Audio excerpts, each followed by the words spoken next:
Welcome back. We're fresh off round 3, the rapid fire round. Candy seems to be the most favorite word among both the teams. But however, round 3 proved to us otherwise. The passion was high and the tempers were flaring. And we're ready to move on to the closing statements, the last and final opportunity that both Kingswood and St. Sylvester's will receive to prove themselves to the audience. Opposition, the floor is now yours. Hello, I'm Umer Iqbal and I'll be doing the sum up for the Kingswood College debate. Ladies and gentlemen, if we are debating whether the roads of Sri Lanka are effective, we should not take the concept or the proposal of roads into consideration. What we should consider is the present practical roads we have.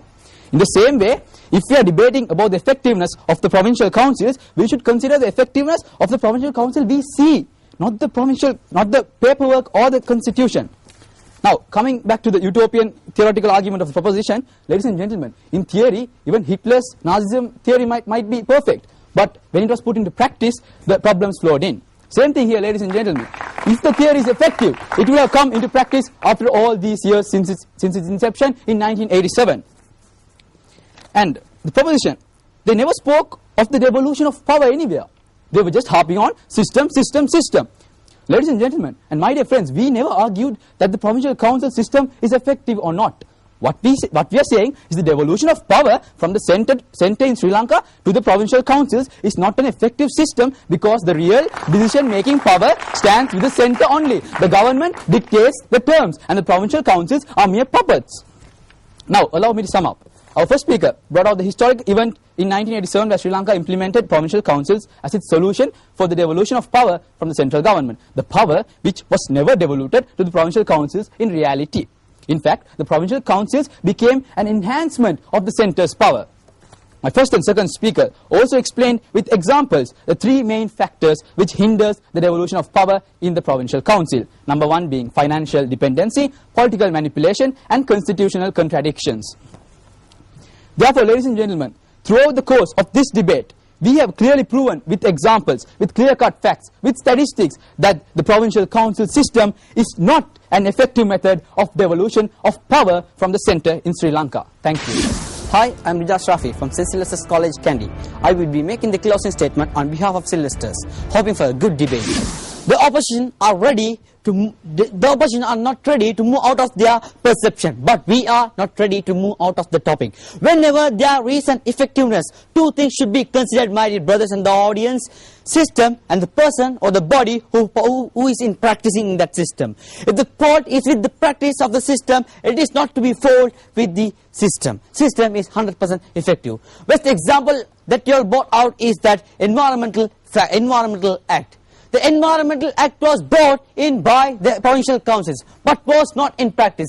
Because of the inefficiency of the persons who are working, it was not brought into practice.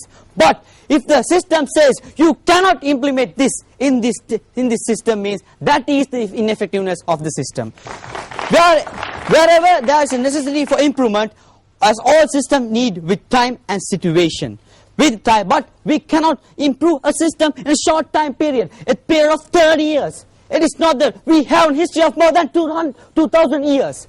Why do we live in the year of 2012? Can we derive? Because the system was not available in the ancient, it was prevailed just 30 years before. But we are making it effective.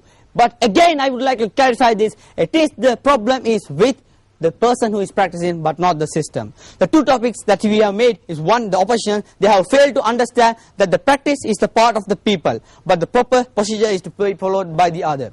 Finally, I would like to say that the political experts like His Excellency the President and the Chief Minister of Central Province, Sarath Ekanayake, to have observed the crisis, and they call for the people and personnel to be effective, not the system. Finally, I would like to say for the entire crowd who is present here, the provincial council system is not a white elephant, but a black elephant which carries the people closer to the government and brings the democracy inside the country. Thank you. Welcome back.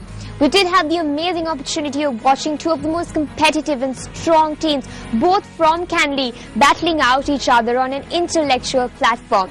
It was entertaining, mainly because of its intensity and heat.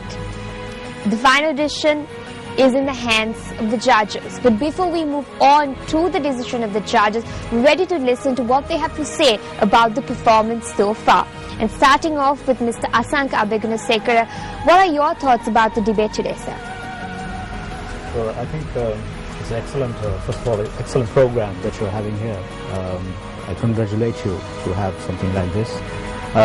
First of all, I would think you both had a sort of very close sort of round, but when it comes to a few of the low points in the debate, would be like you were arguing only on one point, one specific point or one or two, but you should have brought in like more points into the sort of the debating table.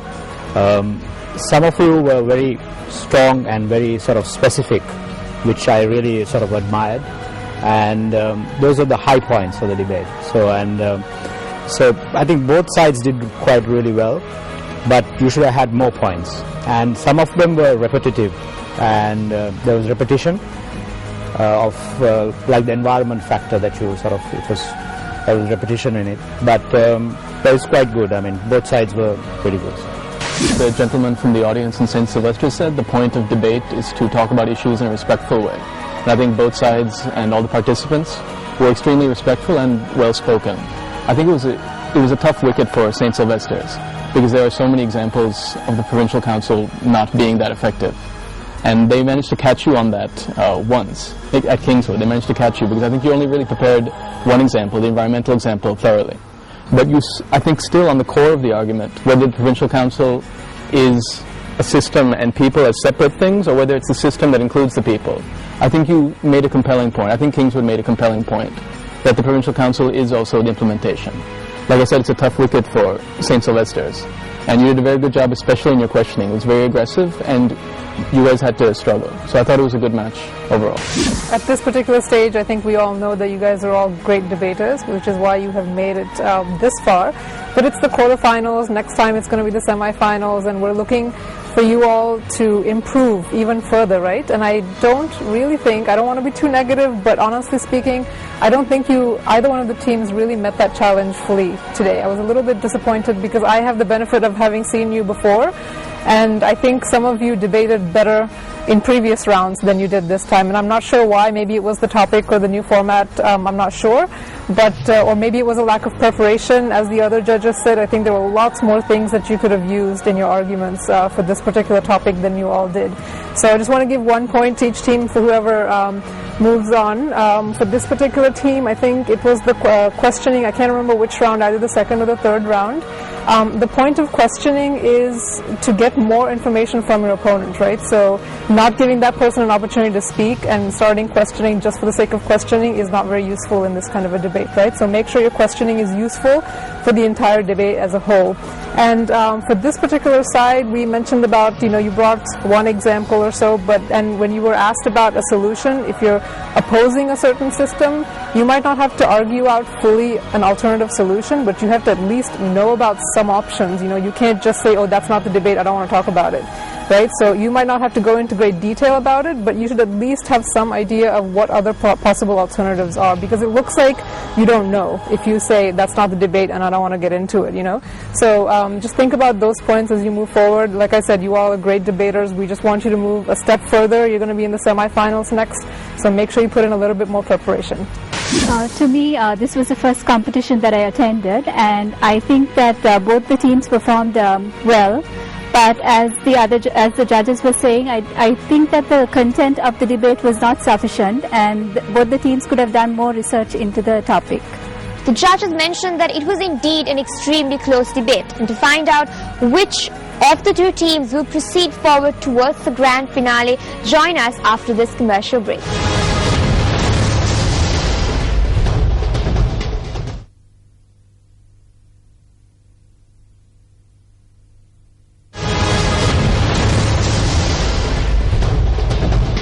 Welcome back. We're ready to find out who is the lucky winner who will be walking away with the scholarship worth 175,000 courtesy achievers for the best speaker of the debate today. And to do the honors, let me invite Mr. Asanka Abegunasekara to announce the name of the best speaker. Yeah, I think we all decided so that Suchit Uddila Vijay Sekara.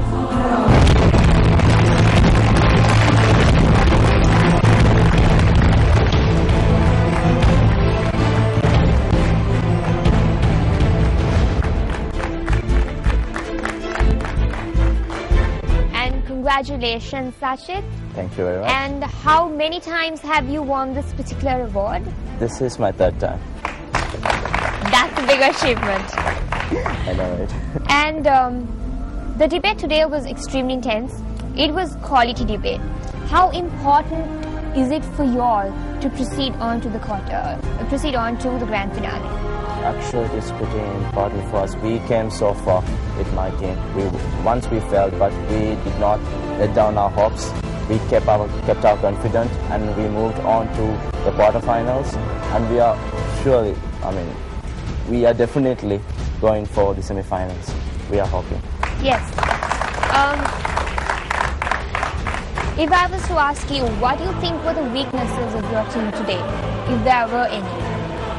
Weaknesses, of course, we had weaknesses, but I can't point you out all the weaknesses we had at the moment. But when it comes to defending our argument, sometimes we had some pretty weak points, and if we move on to the next round, we'll be thorough with those. We'll correct the mistakes we had and move on. On a final note, Sachit, if you guys do move on to the grand finale, would you do any changes to your team, any tactics you will use, any changes of the members or anything like that?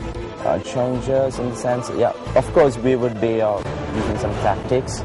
We'll be tactical, strategical, and I don't think there will be changes of the members in the team. Okay, and Sachit, you will be able to take this home? If you let me, yet? I will.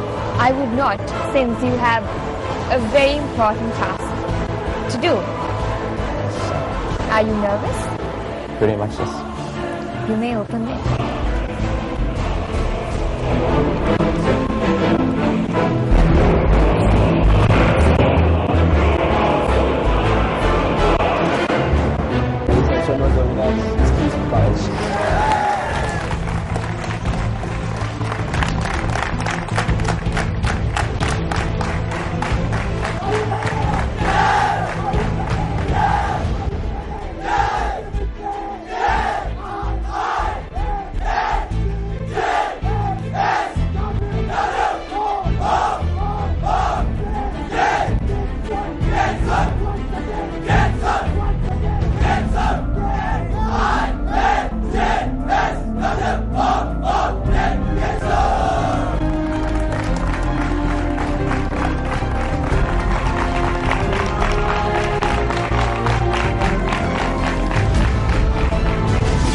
We're about to present the certificate of participation courtesy achievers to St. Sylvester's College, Kandy.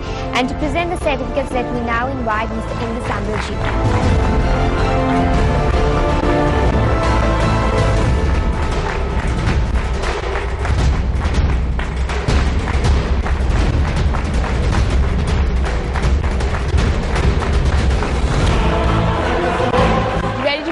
Trophy for the winning team today, and to do the honors, let me invite our observer for today, Ms. Kanchana De Silva.